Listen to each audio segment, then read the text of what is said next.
Hello, everyone, and welcome inside Take to Take here on the FanSided Network. Patrick Talon, as always, joined alongside Luke Burrows and Nick Robinson. Super excited to get this episode going. It's been some time since we've recorded. I can't even remember the last show we did, but took a little bit of a hiatus. We're back. We're back on the new network. We're really excited to get going here. It's been some time. So, Luke and Nick, how are we doing today? Doing well. I was actually thinking about that earlier when the last time we recorded a show was. I think it was over a month ago. I think it was early February. So I couldn't remember what the last thing we talked about was either. It's been so long. You are correct in saying it's been a while. Any normal season, we take a month off and it's, you miss 10 games. This season, you missed half the season. Yeah, That's pretty much what's going on here. But, we're all excited to be here with FanSided Minute Media and ready to get the show on the road. So in more recent news, especially out of Buffalo, if things couldn't get any worse, they just fired Ralph Krueger following a 12-game losing skid. Again, every year I have expectations for the Buffalo Sabres. I actually picked Jack Eichel to win the Hart this year. I thought the addition of Taylor Hall, but still not having a good enough team, would make him a strong candidate. He got injured. Taylor Hall has 2 goals. Jeff Skinner only has 2 goals. Jack Eichel has 2 goals before his injury, obviously. Rasmus Dahlin, who I expected to have a pretty significant breakout season, he only has 1 goal. I think he's just under 20 points. Nothing is going well for Buffalo. They are so bad. They're not getting good goaltending. They're not getting the goal scoring that everyone thought they would have this year. I don't want to ask if it's time to rebuild, because you have the number 1 defenseman. You have the number 1 center. I think 10 of their last 12 drafts, they've picked within the top 10. They haven't picked well in the top 10, but they've picked within the top 10. Jack Eichel, everyone seems to think is on his way out. I don't know what's going wrong with Buffalo. Do you guys think it's time to rebuild again? And if you do rebuild again, how do you even go about that? I don't think that's a funny question, because you're asking, are they going to tear down their team and rebuild? I don't really know what there is necessarily to tear down. I think Buffalo is in a super unfortunate situation this year. Kind of 2 halves of it. One, they're not a very good team to start with. They're not getting good goaltending. They don't have all the necessary pieces. And then 2, the pieces they do have are just not performing. And you said it, Pat. Eichel and Hall should be just a joy to watch. They should be an incredible duo, no matter where they're placed, and that's not happening. Like you said, Dahlin as well. Everyone involved is just not doing what they should, not playing into the puzzle like you'd expect them to, and then they're just not a good team in the first place. So should they tear down? I don't know. I'm not sure there's much to tear down. They've got to figure something out, though. All right, I'm gonna be the hot take guy. I think they should tear it down. What there is to tear down, I think they should pull the trigger here. Jack Eichel, great hockey player, elite first line center in the NHL. He is, but I don't get the feeling that it's going to work with him in Buffalo. And I think right now they have the chance. They're always going to have the chance as long as they have Jack Eichel, but especially right now they have the chance to trade him and get back a considerable package. I was thinking the New York Rangers are going to be one of the front runners for him. They've been rumored to be around that. Chicago Blackhawks are going to be another that seems like they're going to take a sniff at him. And, if you've got prospects like Vitaly Kravitsov or, even Lafreniere, I'm sure they're going to ask for, or a Kirby Dach from Chicago, these are good pieces that you can build towards. Put that already with somebody like Dylan Cozens, and it's looking a bit better. But I think for Buffalo, it's going to get, immediately worse before it gets better. They got to cash in on Hall. And, Pat, you alluded before that they have a number 1 defenseman. Rasmus Dahlin still hasn't really shown it at the NHL level outside of his first year. He should be a number 1 defenseman. This was a guy that was being compared to Nick Lidstrom before his draft year. And, it just hasn't worked for him at the NHL level. So I think what they can blow up here, they need to blow it up. They need to get some fresh eyes on this again. They need to get a coaching hire right. It's a disaster in Buffalo, and you feel bad because it's a big fan base and they've been going through the motions for so long. But they have no other option here, because this team right now, as it stands, is not good enough to get better. Yeah, and it's every single year I have expectations for Buffalo, not make the playoffs, but just be better. And look, Jack Eichel's been in the NHL for about 6 seasons now, and they've gone through 4 coaches since: Dan Bilesma, Phil Housley, Ralph Kruger, and now they're on Don Granato. I think you should tear it down. I think you have to maximize. Look, Jack Eichel doesn't have a no move clause. Let's not forget that he has no move clause, no trade clause, no nothing. There's going to be teams, and I keep hearing the Rangers as well. I think that'd be a really cool fit. I think that'd be really a great fit for them. But again, you look at the Skinner contract. They're going to cash in on Taylor Hall. At least they should. Kyle Pozo, 32. He's making $6 million for the next 3 years. Sam Reinhart's on a pretty good deal, 5.2, and he's a consistent 50 to 60 point guy. It's a really peculiar situation for the Buffalo Sabres, and it's just every year I'm disappointed. Every year I have expectations.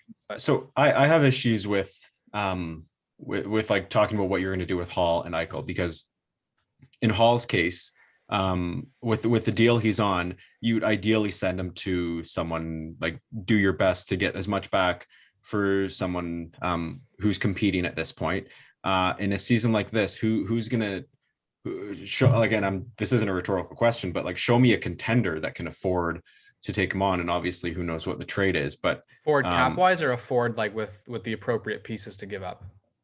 I was thinking cap wise, but well, both. Buffalo's got to eat 50% of the salary. Yeah, Buffalo would, right? Okay. It's an $8 million contract. You got to eat 50% of that at the very least. Eichel, do you think they need to get rid of Eichel to restart that? Like he's not old.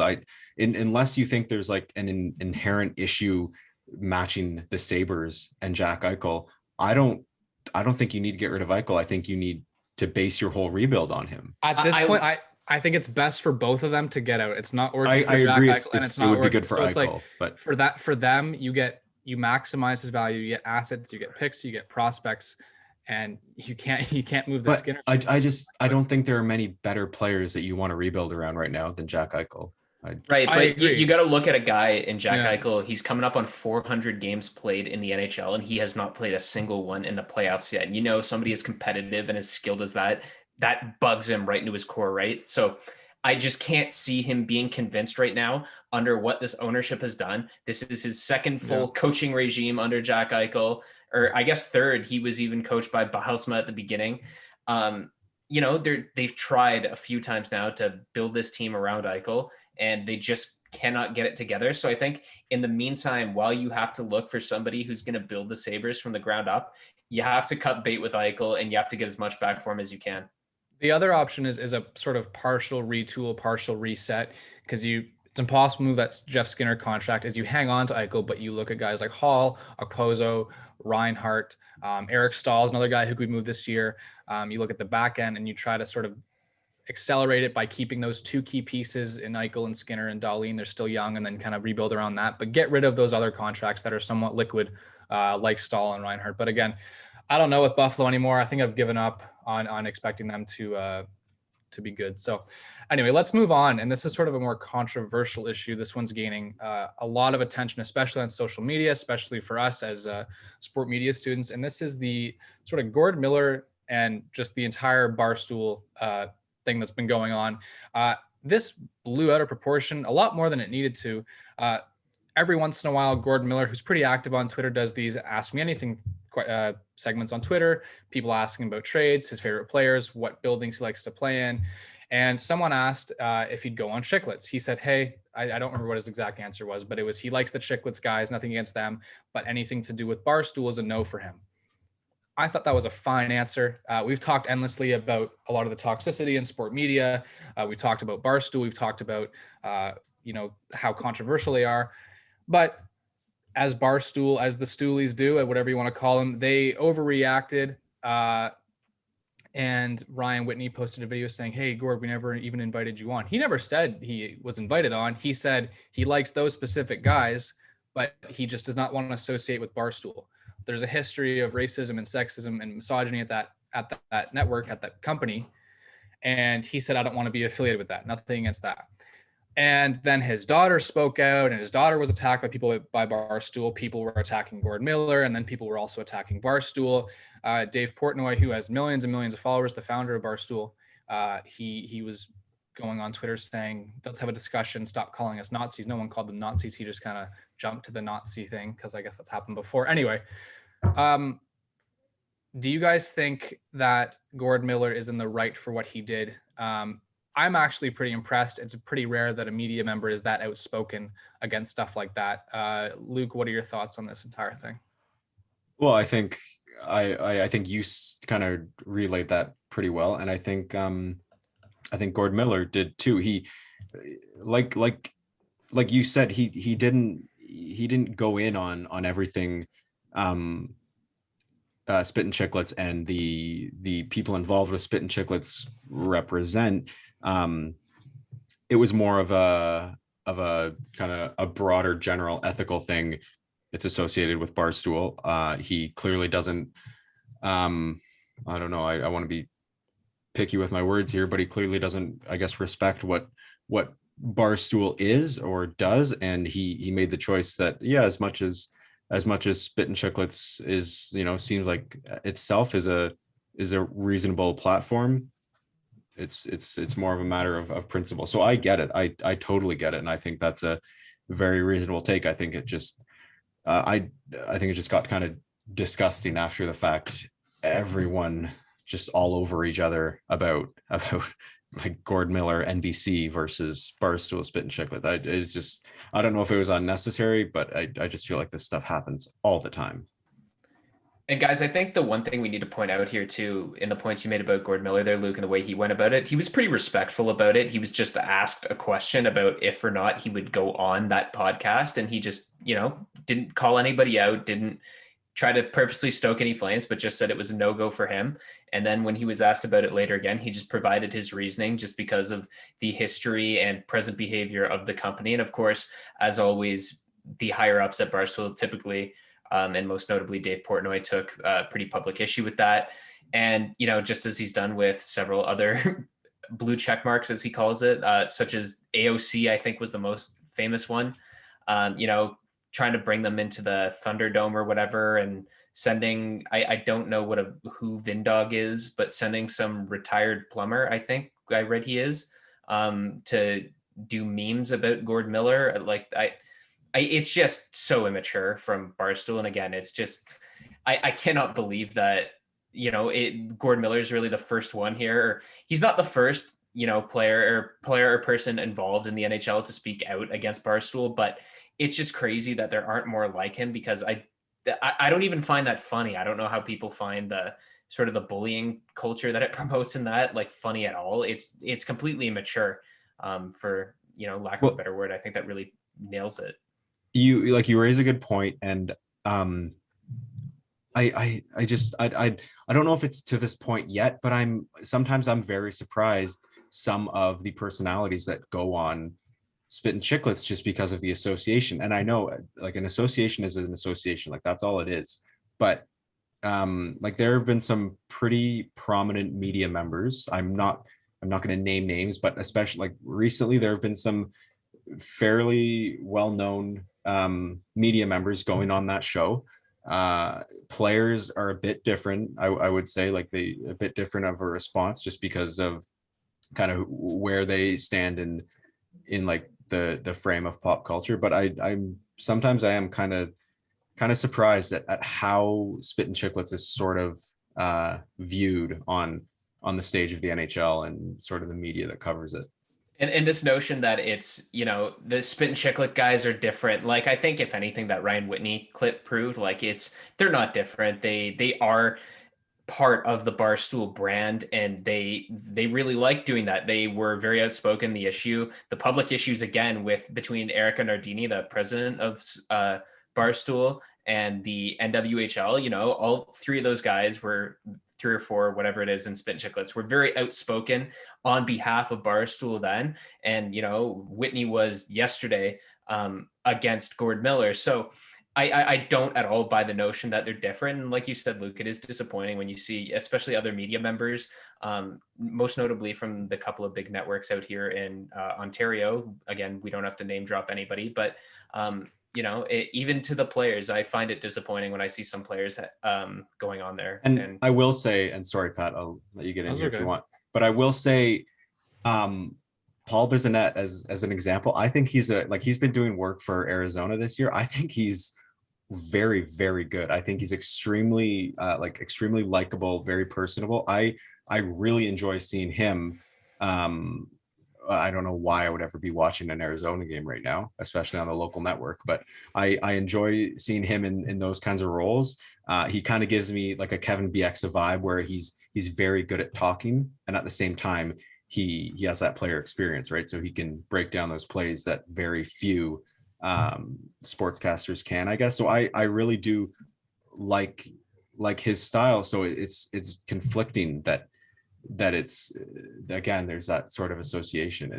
I understand, like it's hard, and I think that Gord Miller quote you started that off with was very succinct. Like, nothing against Spit and Chicklets, nothing against the guys there. It's just it's the whole idea of the thing, and that's what I understand exactly. Like, I personally, even before this all kind of heated up on a bigger scale, I never listened to Spit and Chicklets. I'd listen for interviews, but I don't just listen to Barstool wasn't either. I don't. that interested, just content wise. But a while ago, when Elias Pettersson was on, I specifically went on and found the interview and listened to it, and it's interesting. It's sometimes tough that it's on that. Right, but that's what I'm saying is network. there are people who will criticize Pettersson for going on. Yeah. Pettersson is a bad person. Pettersson is supporting the racism and the misogyny, and that's what I'm saying. No, he's not. Pettersson is going on a podcast to talk about hockey. That's kind of my point. The people that go on those podcasts, for sure. that doesn't. My point is, they're not endorsing that behavior. They're not endorsing those comments. They're not saying that what Dave Portnoy said in the past or what Barstool done in the past is okay. They are going on to talk hockey, and that should not be an issue. If Gord Miller went on to talk hockey, I don't think that would be an issue either. I respect his decision to not, but I think if he were to go on, that doesn't mean he endorses what they say either. That's kind of my point. Not excusing what they've done, not excusing what they've said. I've said it multiple times. I don't listen to Barstool. I don't find it funny. It's not my kind of humor, not my kind of thing. I don't like the culture around it. I don't like how people freaked out at Gord Miller. You know, everyone was calling him snowflake. I think Whitney's response was extremely immature. My point is that going on talking hockey or whatever podcasts they have, that does not make you mean you're endorsing what they've said or done. That's kind of my point. Yeah, and I'll give my last thought on it. Like, I agree with what you said, Pat. Like, I don't usually slam guests for going on there. I do respect the people that don't go on, like Gord Miller. Right. But the one thing I think I'm perfectly okay with people slamming them is the hosts of Spit and Chicklets, you know, like Bissonnette and Whitney and the other guys. And, you know, some of the higher ups like Portnoy, I'm okay with people slamming them. And in particular, the Spit and Chicklets guys, because quite frankly, if those guys took their podcast right now and recorded it on their own, their viewership's not going to change, whether based on whether they're associated with Barstool or not. They're going to get the same amount of views. You know, Pink Whitney's going to still fly off the shelves at LCBOs here. But, you know, just by sticking with that brand and making sure that they're protected by it, I think it is endorsing some of the negative aspects that Barstool is associated with. So I'm okay with people having a go at them, but the guests to a lesser extent. Okay, fair enough. Let's Luke, did you have anything else you want to touch on, or should we move on to move on? So looking at this year, I think there's a lot of surprises and disappointments in certain teams. And I'm looking at the surprises, and I have 3 written down here. One of them is bigger than the others. And then for disappointments, I think we would all agree that they're pretty big disappointments. But I don't disagree with, I disagree with one of them, but we'll get there.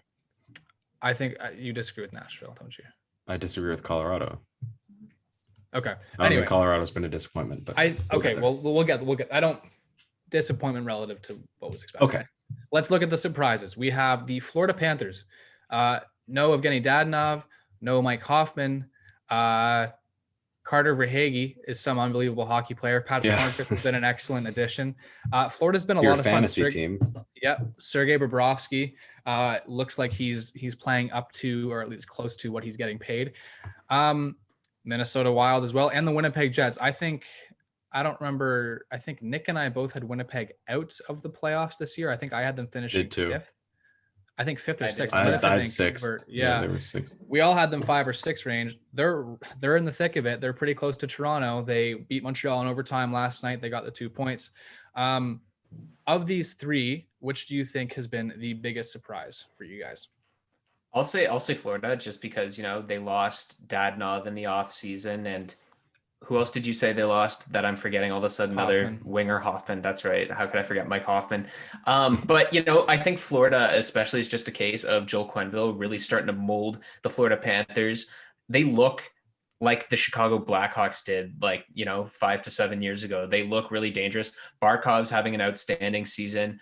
Huberdeau's, been insanely productive as well. And they've replaced that scoring really well with guys not making a lot of money like Duclair and Verhaeghe.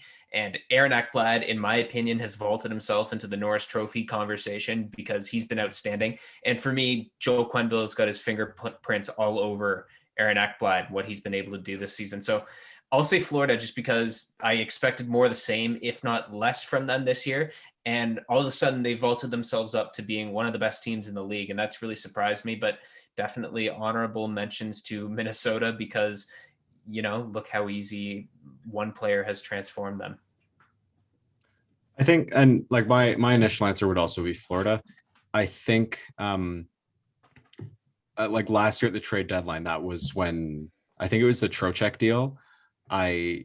Looking at that deal, it's just like totally nonsensical.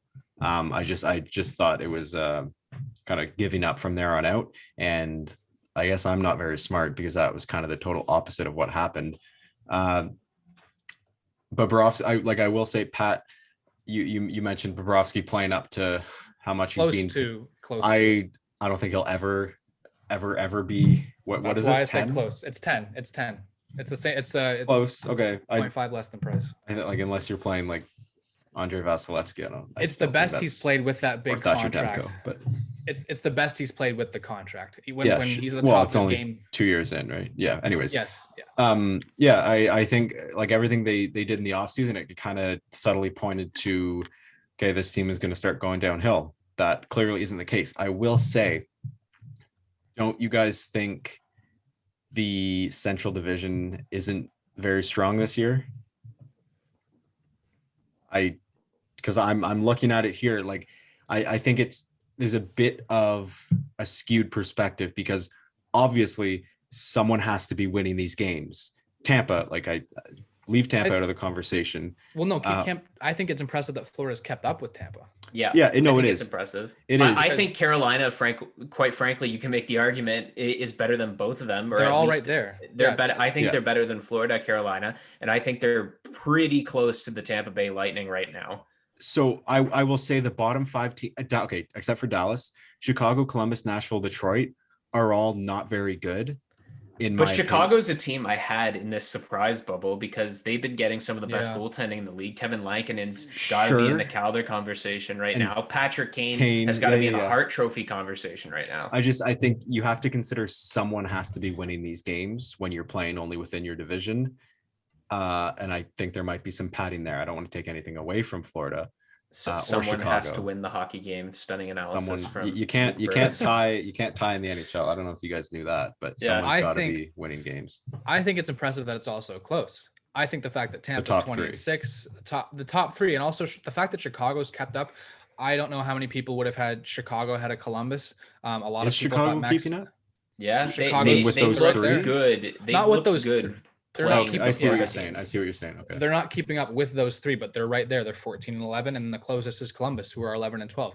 I thought Domi for sure with Texay, and then at least with Laine coming over, would go back. Maybe not to his 72-point season we saw in Montreal, but at least a 50 to 60-point guy. He's been dreadful. He was moved from first line center to fourth line winger in a matter of a couple games. I think the one that no one's talking about is Dallas. How I know they haven't played as many games, but they are 9 and 7. They have 25 points. They are not looking like they would make the playoffs. I think Dallas is the disappointing one. We talked about it last year after their cup run. They didn't have anyone who had more than 20 goals last year. The scoring was by committee by a decent margin. Isn't a bad thing. Detroit. No, it's not a bad thing, but it's especially from a Montreal fan. But Tyler Toffoli has the second most. He's in the Hart or he's in the Rocket Richard race, so I don't know what you're talking about. Anyway, are you familiar with Tyler Toffoli? You recognize that name? No. Jim Benning was like, nah, we don't need that. There's no time Anyway, over there. I think Carolina and Florida are all interchangeable. I just think it's impressive that those two teams kept up with Tampa so well. So, and you make a good point about Dallas. Like they have 25 games played compared to 30 for the two teams above them. Say they go 3-2 over the next 5 games, they'd be right up there with Chicago. So it's keep that in mind. But yeah, I think the one that we can all agree that I guess is better for the league is Minnesota being good. Minnesota has been the epitome of mediocrity and just the biggest tweener team we have seen. Good players, no superstars, just good, but not good at the same time. They get Kaprizov. He has been a ton of fun. But I think we all are going to take L's on our Winnipeg takes. I thought they were too top heavy, not enough depth. I didn't like their defense. I wasn't sure Hellebuck could repeat. I still think they're top heavy and I don't think their defense is good, but they've gotten enough from their top guys. What do you guys think of Winnipeg? Yeah, Hellebuck's been outstanding. And I think that's the only reason they're close, because I still don't think they're very good systematically, or I even their top guys haven't produced that well at 5v5. So I would say Connor Hellebuck is pretty much the reason why they're where they are. And if that for some reason falters, then boy, are they hooped. Yep. Like Hellebuck is a great example. I think goaltending this year is multiple times more important than it is in regular years. If a goalie steals you a game this year, it's worth so much more. I will use the Thatcher Demko example. Vancouver just won 3 of 4 against Toronto and Montreal. That's probably not enough to get them back in the race, but a hot goalie is going to do wonders for teams this year. And there's going to be a lot of teams making the playoffs that are only in the playoffs because of their goaltending. Yeah, Demko's been pretty good. Mike Smith went on that 4-0 tear. He had a couple. I think Demko's been a bit better than pretty good, but anyways. Okay. I put some disappointments here. Calgary, I put there because I was not sold on Calgary at the start of the season. Neither was I. Still don't think I'm sold on Calgary. I was sold. I've put them second in the North Division. They're a disappointment for me.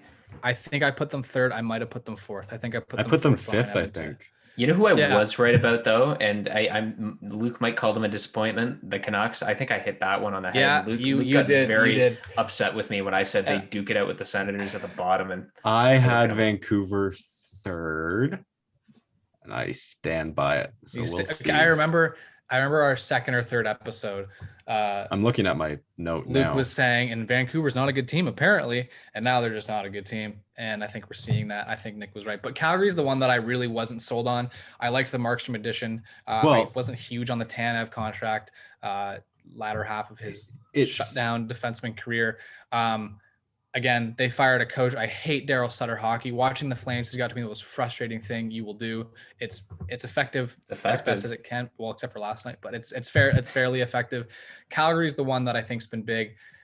I also put Colorado, Dallas, and Nashville in there. I don't think maybe I can get rid of Nashville because Nashville's been kind of on the downtrend lately. I keep expecting Philip Forsberg to pop off, but two. I wouldn't be disappointed in Nashville. That's no, and then I'd probably I don't know how you can have Colorado in there. Well, give me a second, because I put compared to the expectations that Colorado had, you had Devon Taves, you had a bona fide top 4, arguably a first pair defenseman to play with Cale Makar.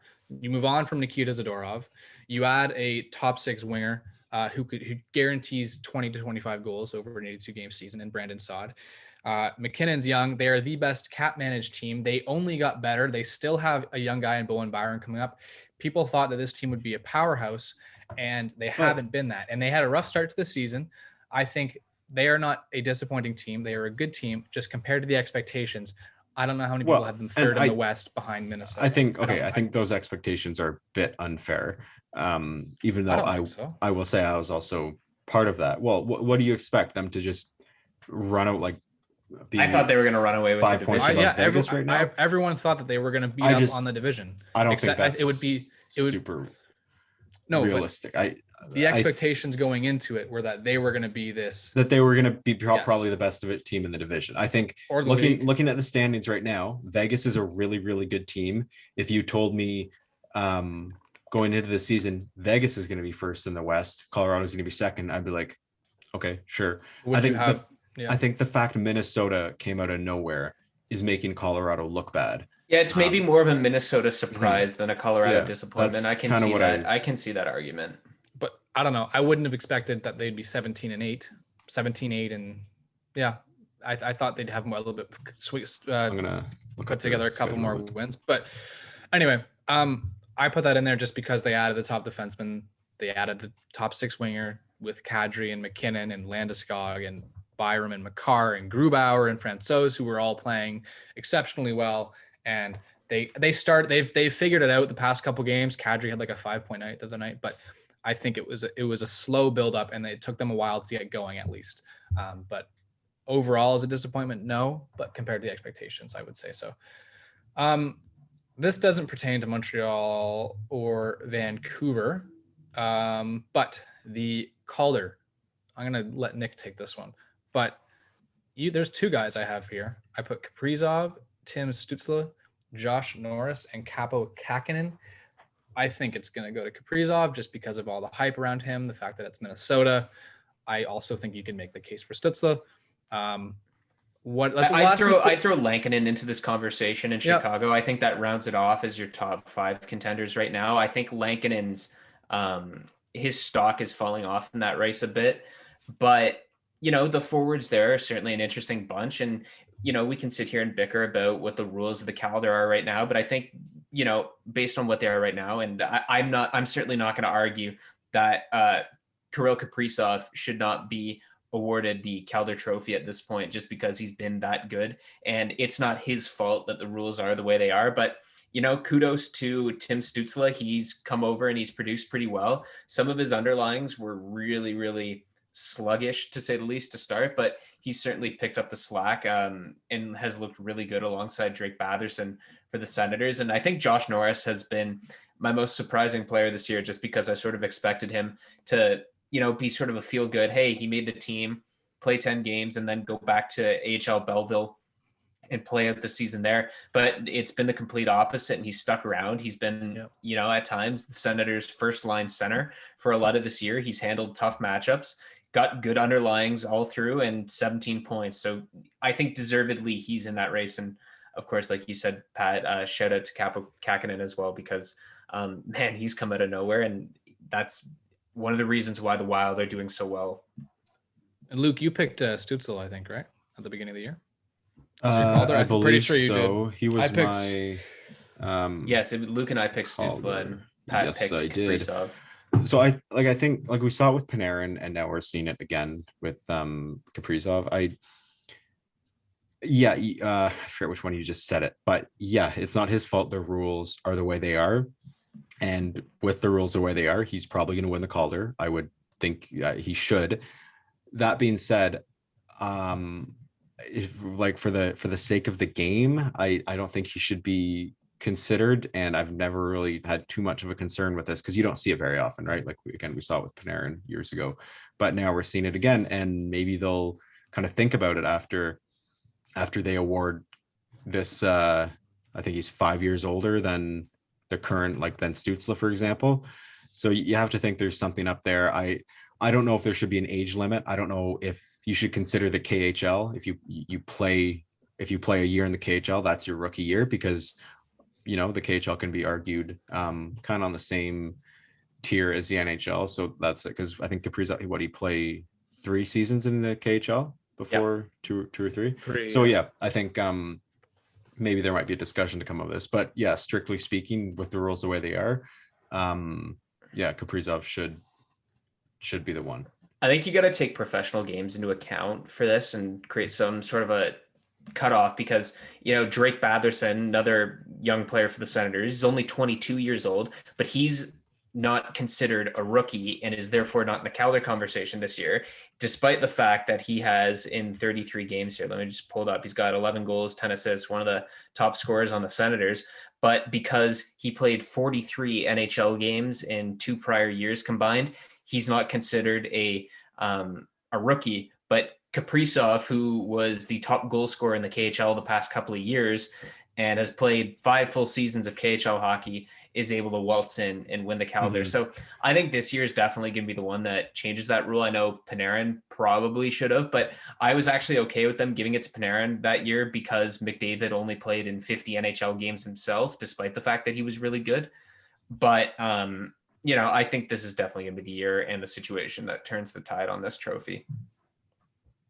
Yeah, I think we all put Lafreniere in that category as well, but he's been, I mean, the Rangers have had a pretty weird year. I don't think anyone expected them to take a huge step, but you can tell they're a team that looks to be good in the next 3 to 5 years. Safe to say he's been underwhelming though. Yeah, Yeah. I would agree. And that's fine. Let's not, rookies take time. Not everyone can come in like a McDavid or a Matthews, but Or Kotkaniemi. for our final segment of today's show, we are going to be looking at the trade bait board. I talked a little bit at the beginning of the show. We all watch the trade deadline with Duthie and McKenzie and Miller and all those guys, Ray Ferraro. And actually last night on the Habs game, Ray Ferraro was saying that any trade that happens is probably going to be happening in the next week or two. It's probably not going to take up until the deadline. Teams are not going to be that, reckless, you could say. They're not going to wait that long till the 3 p.m. deadline to make a trade to add someone to their team. Pierre-Luc Dubois is kind of proof of how long it can take, especially if you're doing it from a different country, to quarantine, to get integrated with the system and the team. I think it's going to happen within a week or two. So we have the trade bait board up here. I'm going to pick out some specific names and we can figure out some destinations. Obviously, the big name that everyone is talking about is Matthias Ekholm, bona fide top pair, at least top 4, but I think you could argue top pair, shutdown defenseman. He's on a super affordable contract, $3.7 million this year and the next year. He's 30 years old. Any team that's looking to win now and next year, this is the guy to get. I've seen Montreal as an option. I've seen Toronto as an option. I've seen Winnipeg because Winnipeg needs help on the back end. Luke, I'll ask you, what team do you think makes the most sense for Matthias Ekholm?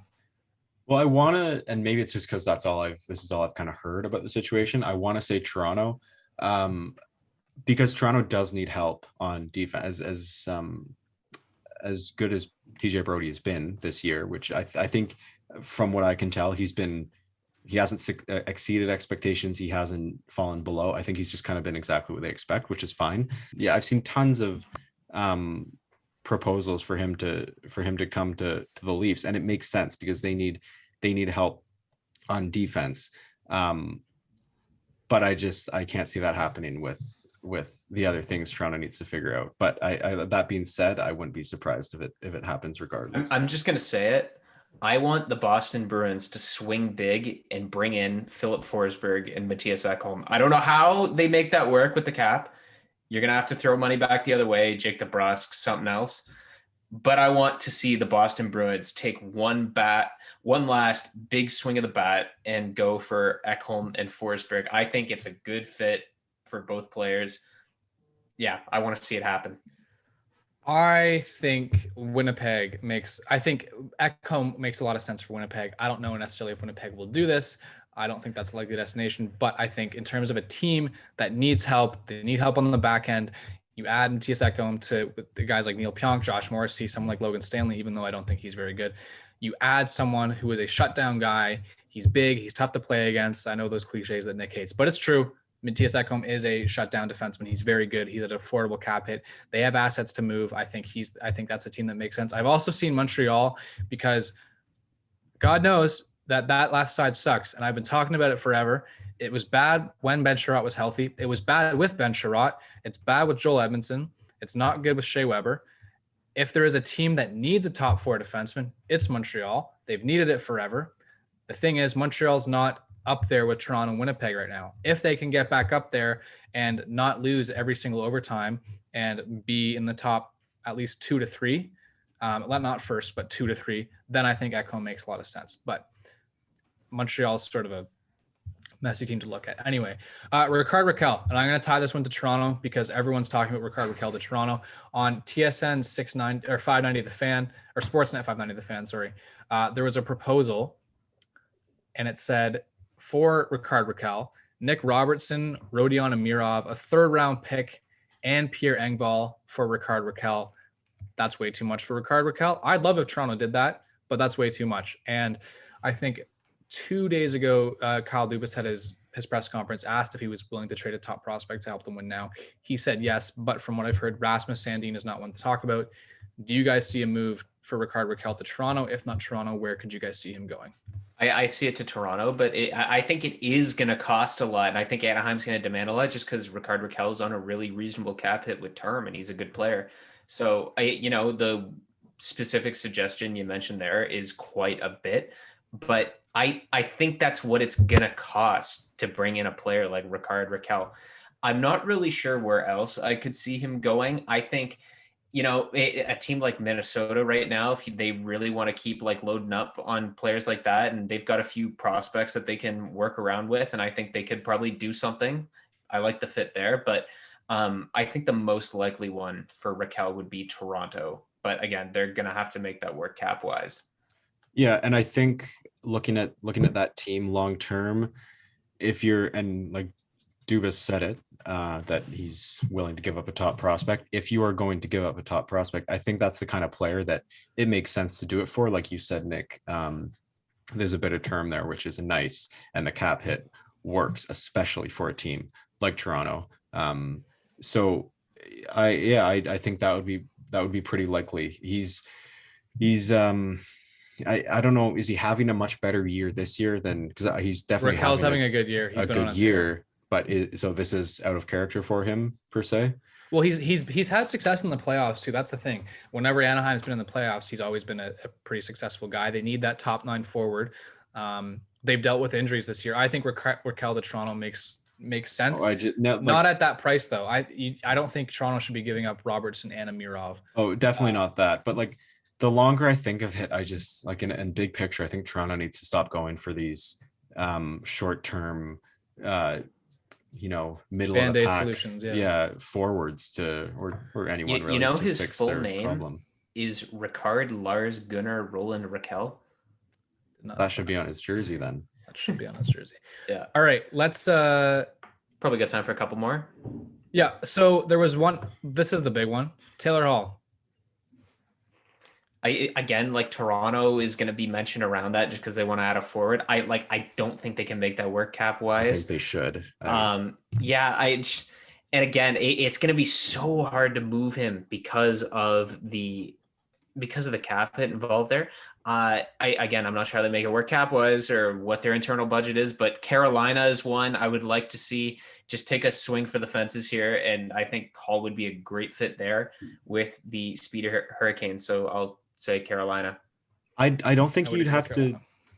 I don't think you'd have to give up too much, if I'm being honest. Because he's not having a good year, but there is the potential there. He's getting paid a lot, so depending on what kind of money gets moved around, I think he is a very good candidate for a team like I said at the beginning for a contending team, and I think we'd all agree. Don't think Toronto's a good fit. I think that would be incredibly dumb. I don't mind Carolina now that you've brought it up. I also think maybe Florida would be kind of cool, but what Florida thinks they need to be doing right now, I have no idea. I don't even know if anyone within the organization knows what Florida's doing right now.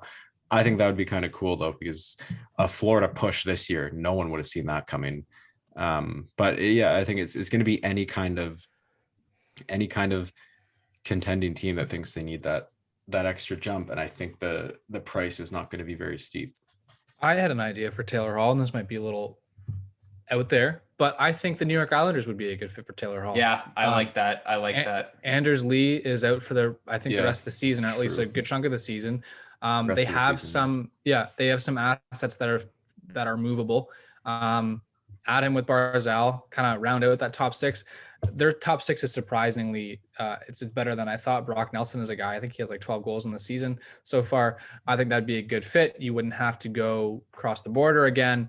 I think that one makes sense because the Islanders are good every year. Every year, I think they're not going to be as good. So tons of options here. We're seeing guys in the trade bait go up, see them go down. Jake DeBrusk, for example, is down 16 spots, but tons of options. And I think in the next week or so is when we'll finally see some moves be made. Toronto only has a couple games in the next 12 days. So I think that'll be when they look to make a move. Other teams as well to look out for: Montreal, Winnipeg, lots of action. But as far as our episode goes, this just does it for us here on Take the Take, our first episode on the FanSided Network. For Luke Burrows and Nick Robinson, thank you so much for being here, and we'll see you next time. Take care.